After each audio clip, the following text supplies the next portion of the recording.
New tonight at 10, Quincy police are seeing a rise in electric bicyclists who are not following the rules of the road or of the sidewalk.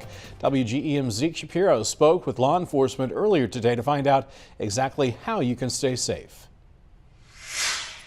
Law enforcement and sellers of e-bikes say riding an e-bike is completely different than riding a bike, and the rules must always be obeyed. You are riding with traffic, not against traffic. According to the Quincy Police Department, the rise of e-bikes in the tri-states is causing somewhat of a problem for regular car drivers and pedestrians. I've heard some complaints of some people like they're just weaving in and out of traffic or weaving and being on the wrong side of the road. Officer Schutte said e-bike riders have also been riding illegally on sidewalks. He explained some pedestrians have nearly been hit by them. For Craig Hagerbommer, a sales representative at Madison Davis Bicycles, it's frustrating to see the new technology get abused by riders. It can be very irritating, especially if you're seeing somebody on the side of the road, maybe they're not riding on the right side of the road.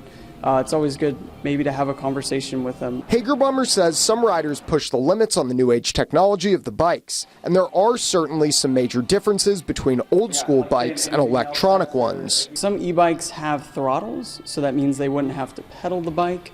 It would just excel by them pressing down on the throttle.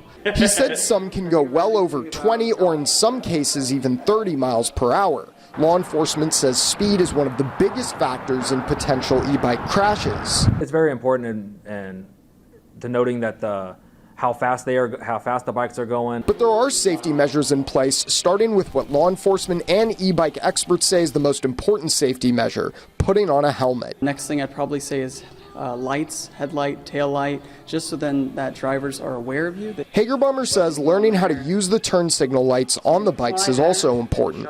On top of any accessory, Hagerbommer says sellers should make sure their customers know how to ride safely. When they're going out and going for a ride, saying, hey, this is what you need to follow, and if you don't, we're not liable. You have to pay attention and know what you're doing. Only once the information is understood and the right precautions have been taken can one really be able to ride the bike.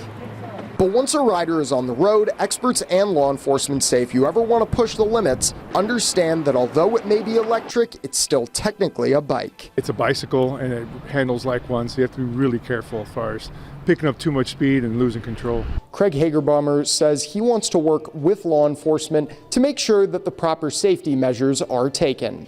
Reporting in Quincy, Zeke Shapiro, WGEM News.